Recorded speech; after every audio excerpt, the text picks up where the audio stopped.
Hey, and welcome to another video in my eBay parts repair playlist, the playlist of videos where I go on eBay and I purchase broken electronic items for usually below $20 and I try and fix them. I do have some rules for this playlist and they'll be written down in the description, but I usually don't follow those rules anymore because I felt like they're just a bit restrictive. But usually I stick below $20.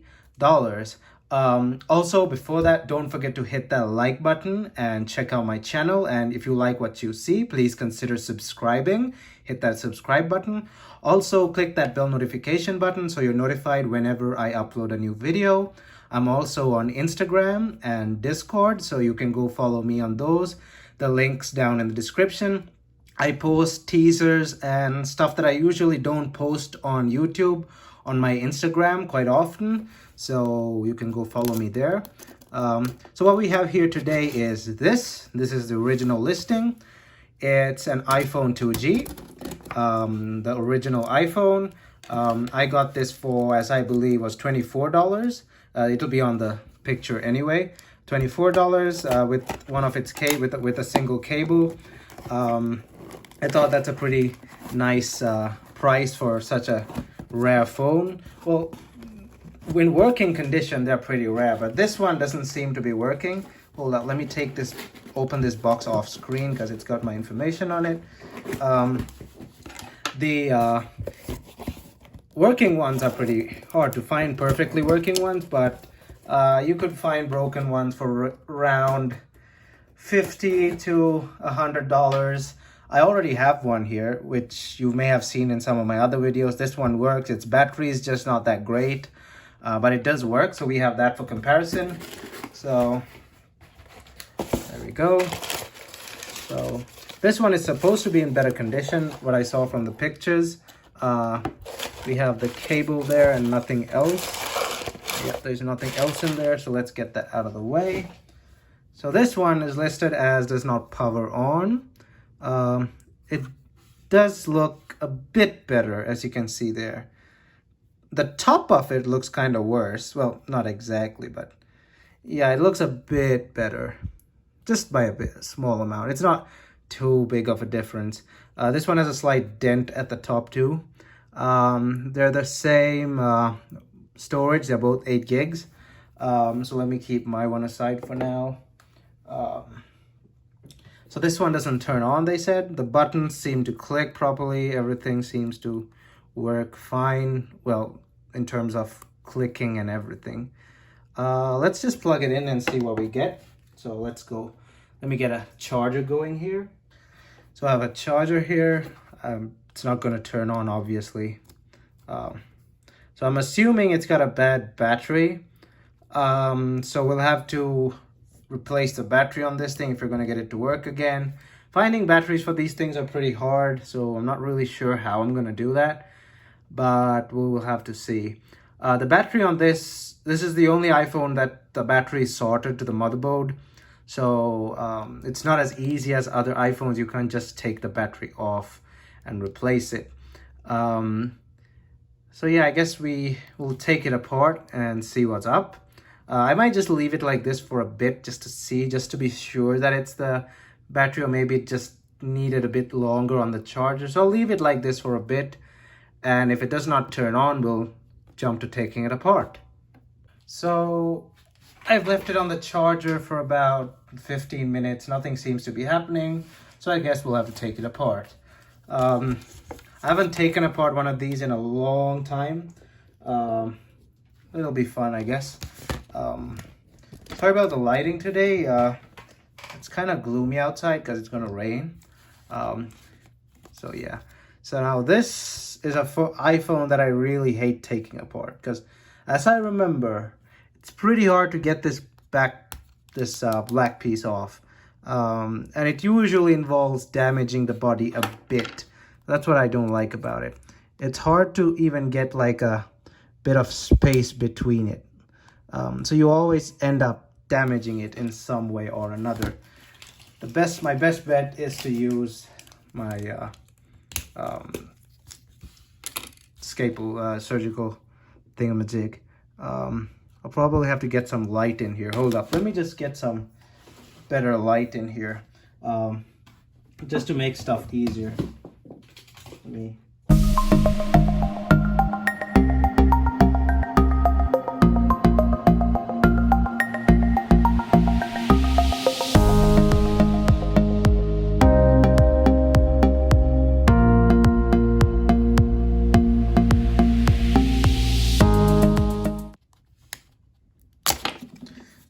Okay, so we got the back part off, the plastic. This is the only plastic piece on this phone that's visible. Now let me bring out an iPhone 3G. So this is why I feel like in terms of design, the iPhone 3G, apart from being easier to fix, that's what I like. The iPhone 3G and 3GS are much more easier to take apart. They're actually the easiest iPhones to take apart. All you do is these two screws, pull the screen up and you're in.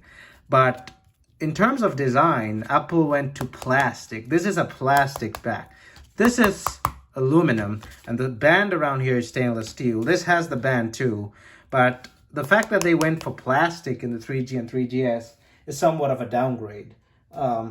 So maybe they did that for, I don't know exactly why, but there's a good reason why I call it a downgrade. It's number one, it feels less premium, and number two, if you remember, the 3GS had a serious issue with overheating to a point where the white iPhone 3GSs actually turned yellow because of the heat, which was it looked pretty bad. They used to turn yellow and customers got pissed. That was a lesser known issue with the iPhone 3GS. I never had a white one, so I wouldn't know that firsthand. My 3GS was black. But yeah, now this is gonna take a bit longer, so I'm gonna have to just fast forward the video. This is really hard to do. Getting this back part off, it's really hard to do, so I'll just fast forward it. I might even cut some parts out because it's gonna take a long time. As I remember, this takes a long time, so yeah. So I finally got it apart, and I was very lucky. Like, I just yanked it out like that, and this connector just came loose like that without breaking off. So that was pretty lucky. We have a water indicator there. It's on the headphone jack. The water indicator shows that it's red there. I don't know if you can see. I don't know if that's coming up on camera there, but if you can see inside, it shows that it's pink. So it could be water damaged. I don't know, but we shall see. So it says 2007 here, as you can see there. Means it's one of the earlier 8 gig models. The 8 and the 16 came after the 4, so it's one of the earlier ones. Here we have the battery soldered onto the motherboard. We got positive data and neutral, or positive ground and neutral. Let's go ahead and take these off. I also found, here's a bit of nostalgia for any of you guys. I also found an old SIM card in that, in the phone's, the SIM card tray. I don't know if I'm allowed to show SIM cards like that on camera, if that's considered as a form of doxing or something, because I don't know if there's information you can get off those numbers on the SIM card, so I might blur that out, so just to be safe. So let's take apart these. The battery looks pretty squishy, so I think we might have a bad battery here, but we shall see in a bit. These are all glued in place, so get that out of the way. There's a copious amount of glue here. Well, not glue, it's more of some sort of substance that's sticking everything down. I have to get rid of this stuff anyway if I want to get to the battery terminal, so yeah. So how am I gonna find a battery for this is the question that I'm wondering. We might even have to like rig some sort of power supply up from a different battery. So we got a what I believe is a 3.5 volt battery, 3.7 volt battery. Okay, so a battery is a battery. So if we can get like a extra battery hooked up to it in some way or another, we'll have to power it like that. Other than that, I'm not sure if I can get a working battery for this thing at this age. So we have that. They're all glued down for some reason. Okay. So we have a stacked motherboard. As you can see, we got a somewhat of a stack going on there. Battery has a form of cover on it. We'll have to test the battery terminal to see if they have power. So it doesn't look like there's water damage despite the connector being the indicator being red. I don't see water damage, but one never knows. Maybe a bit of water got in here, but if you've seen all the other water damage phones that I've had on this channel, they had significant markings all over the place to signify that there was a water event of some sort. This one doesn't look like that. We shall see. Just trying to get rid of this annoying protective glue. This is the stuff they used before this tape. For some reason, they used to tape over the connectors. A lot of phones from that era have this glue-like thing over exposed connectors, which is really annoying. But they had to do what they had to do. How am I gonna... Okay, so we'll probably start off with the main screws and then go in from there. Yeah, let's just focus on all the main screws. The display is also connected via screws to the rest of the frame. So we'll have to deal with that.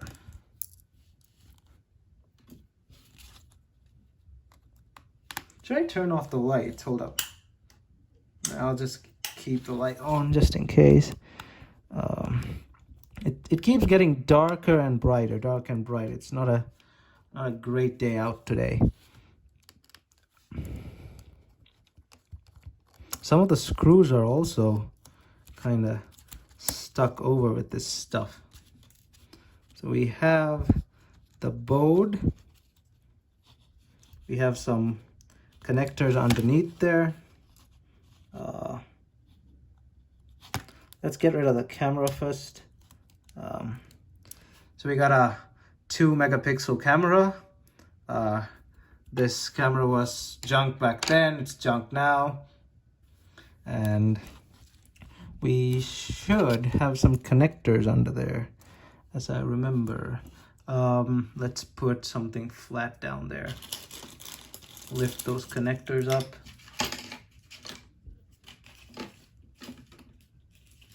Let's get them out of the way.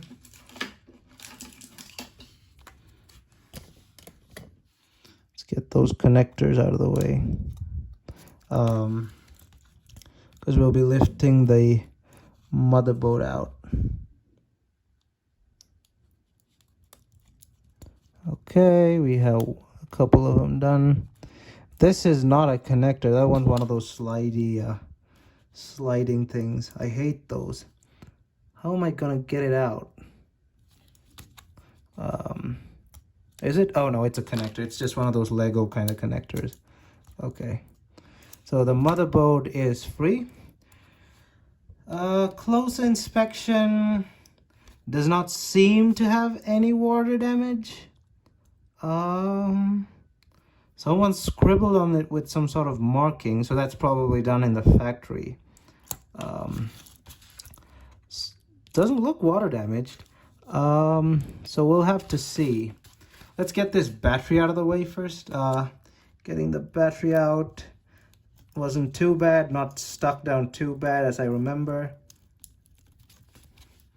Yeah, I pretty much remember taking this apart, because I did take apart my personal iPhone 2G back about 7 years ago, 7 or 8 years ago. I took it apart out of curiosity. That thing still works today. So yeah, there's a lot of glue underneath there. I thought there wasn't much. No, that's a bad idea. Let me put this under there.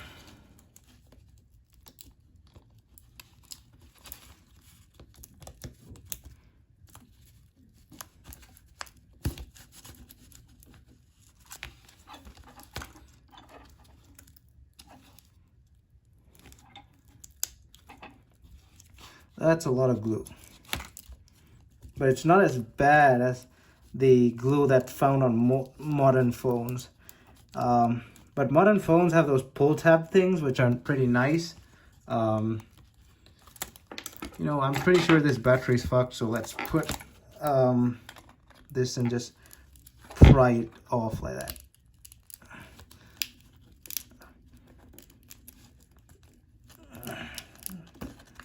I don't think bending the battery that much is gonna make a difference. There we go.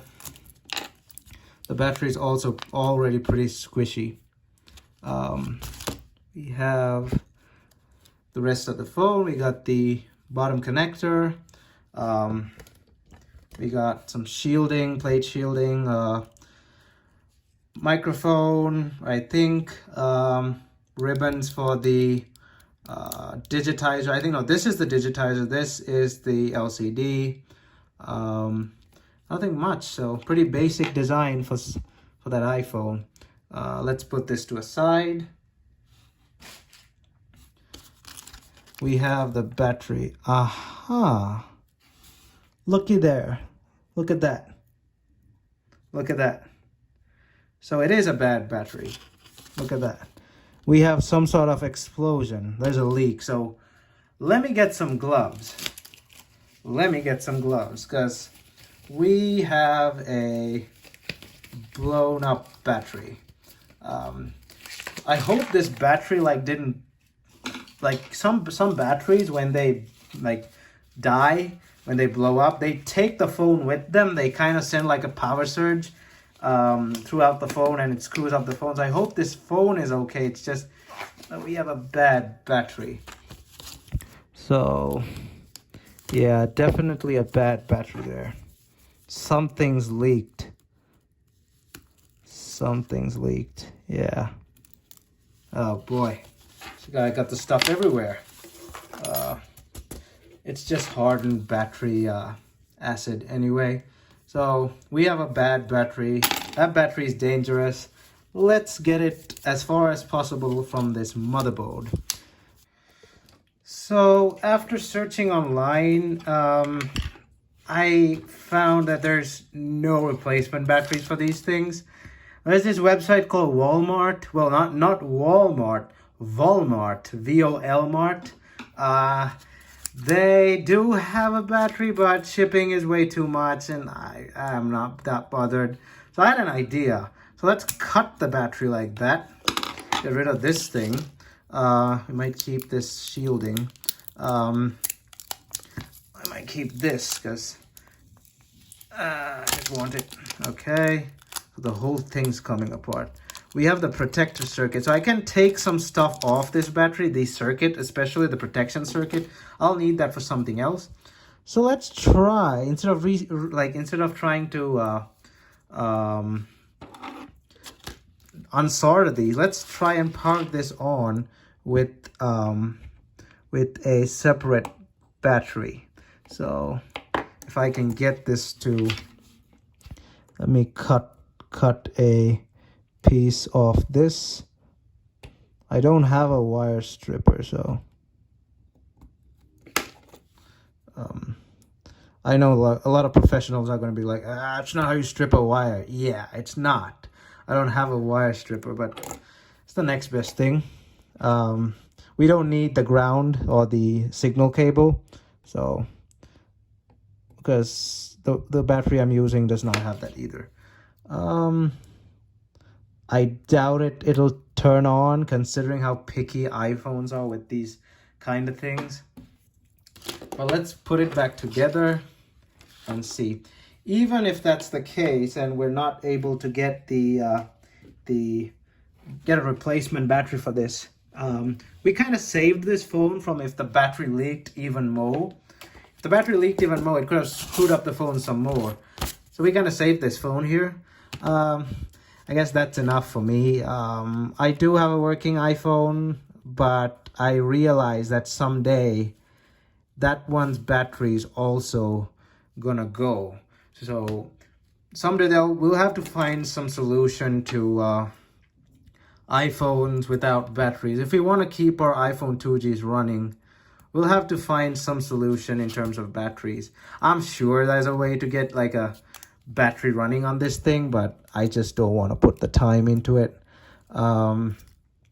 Neither do I have a battery on hand that'll work. And I do have like lithium polymer batteries, 3-way lithium polymer batteries with the connectors and all that stuff, but they're not of a high quality enough. I've pulled them from like knockoff Chinese phones and stuff that I didn't do on this channel. I don't want to like plug one of those things on this phone because this is probably a working iPhone 2G, and I don't want a cheap battery being plugged to this because it might screw up the phone. The phone is probably screwed up anyway because we don't know what state it is in. Like, we shall find out pretty soon. Now, this is what I don't like about the 2G, getting these connectors back up. Where's my blunt tweezer? That tweezer is pretty sharp. Where'd it go? There it is. This one's more blunt. I hate this part. But then again, this was Apple's first iPhone, so they get a pass for bad design. It's not a bad design, it's just a bit hard to get around. But if you look at phones from this era, almost all of them have shitty designs, shitty design choices as well. Like some phones have like really bad connector issues and etc. etc. Like they're not placed properly. They're just, well, it's an era where phones were just, smartphones were just coming up, and Apple took the initial step into making a truly app-based phone. And that's good. That's great. But this is what we have to deal with. Slightly crappy designs. I hope those just connect like that, because they don't seem to be. Is that one connected? Okay, so we have a battery here, and this is not the perfect method to hook it up, but let's just see if we get something out of it. I'm gonna try and get, again, this is not professional, this is just me eyeballing things. Let's try and get some power onto it by holding this battery like that. Oh. See that? Aha! There we go. There you go. There's your iPhone. So it works.